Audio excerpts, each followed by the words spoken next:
What's your do better? Oh, I was thinking about this, and I think it's changed, right? Like, there's always things that we can do better, like, but I want to talk about it from the perspective of commanding officers. And we talked a lot about it from my experiences, being bold, being courageous, understanding that this ain't Disneyland, right? There's not a bunch of different rides in your life. You got one life, you got one ride. Man, you make the most of it. Enjoy it. Like, don't take it for granted. You see all these CEOs right now that are not leading their people the way that they deserve to be led. And it gets them in trouble, right? So the do better piece is love harder. Like, people always say, like, I love you, or they love their sailors. Well, then show it, right? Love harder. And when I say love harder, the ways that you show it is you make the time for them, right? You spend the time and you ask them, what do you want out of life?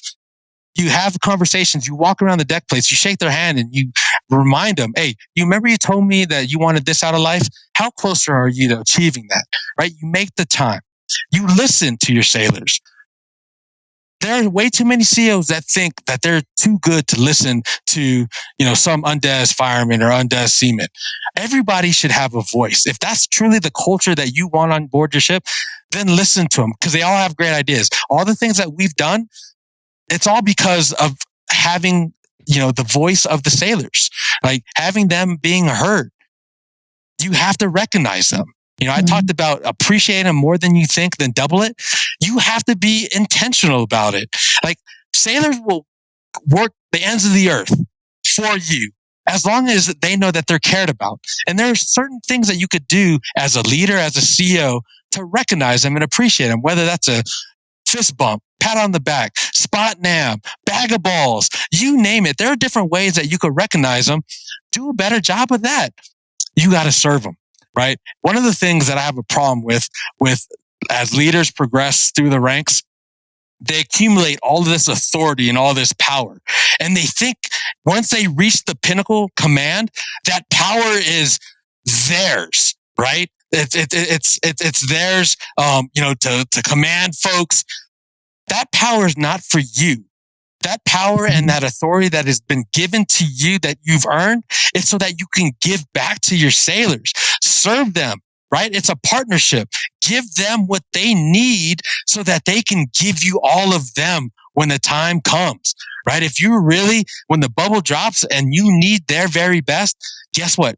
If you've given them their opportunities to be successful, they're going to give it right back to you.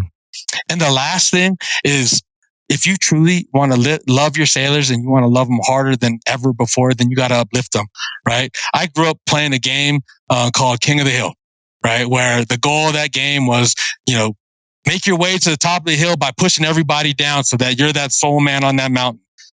That's not how our Navy should work, man. Like, if you really want to be on top of that mountain, you need to bring everybody else up with you, right? Help them up. Like the XO, Jason Larson, got to get him up on the mountaintop so that he can influence, impact, and carry on your legacy. CMC, same way. All the chiefs, all the sailors that I've had, a huge opportunity to influence, bring them up, make them better. So if you truly want to love your sailors, you gotta make time for them. You gotta listen to them. You gotta recognize them. You gotta serve them. You gotta uplift them, bring them, and make them better. That's what we can do better in our organization as leaders, as people. It's not Disneyland, right? Make the most of your ride, and make the most of that ride by loving your sailors harder than you can ever imagine, so that you can get the most out of that experience.